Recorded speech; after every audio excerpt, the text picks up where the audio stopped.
The third match on the card was the AEW Championship Eliminator, the finals between the American Dragon Bryan Danielson and Miro. One thing that I loved about this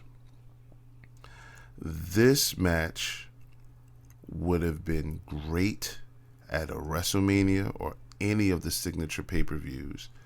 These two work well together. Matches like these that have stipulations, especially like title contenderships, like they always present an extra added climax to it. That extra drama, it really means something because we know that the winner gets propelled to a title shot, but what about the loser? Where do you go from there? You know, especially with Miro, he had a hell of a match with Sammy Guevara, and I think he really added more legitimacy to the TNT Championship than anyone. I mean, he took that serious, and it was presented like it was a world title, like a world heavyweight championship. So to see Miro challenge for the title and, you know, the possibility of him winning it and holding the belt, holding the big title, it's believable because he did such a great job with the TNT title.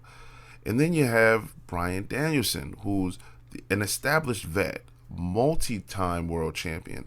We already know what he can do. And with this young roster, man, like it's great television. As Vince McMahon would say, it's good shit, pal. Yeah, this is the real deal. These two went at it, man. It was a 2.5 count for me. I really want to go into this without giving any spoilers, but the finish of this was really, really, really, really done well. Really creative. Bryan Danielson, I'm just happy that his chest wasn't crimson red. I mean, I'd rather see him get some color on his face than the color on his chest because it really, really, really looks bad.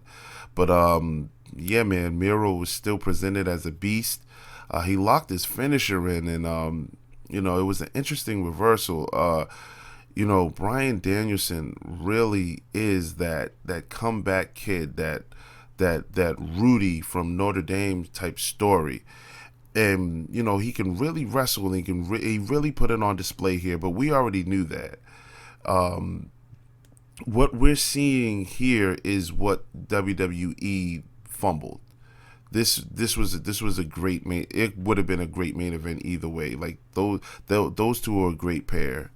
I wouldn't necessarily say like a Triple H and Shawn Michaels or The Rock and Stone Cold, but maybe Stone Cold and The Undertaker. You know, like they had great matches too. So great match, submissions galore, reversals, near falls. We got all of it. Drama, good drama show. 2.5 count, excellent booking decision. I hope that they're able to somehow draw this out longer. And I think the crowd was at a fever pitch. I mean, everyone enjoyed it. I think a great babyface needs to battle a great heel.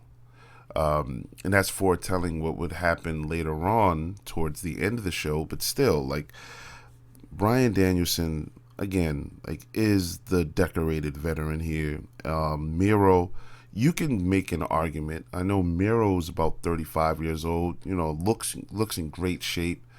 It really makes me sick to think about how much they wasted the first year of Miro's AEW career with that silly gamer gimmick. I know the finishers called the game over, but you know, coming out with the blonde hair, with Kip Sabian being kind of like a used for comedy, versus now, like, this is a complete 180, and this is what we need to see.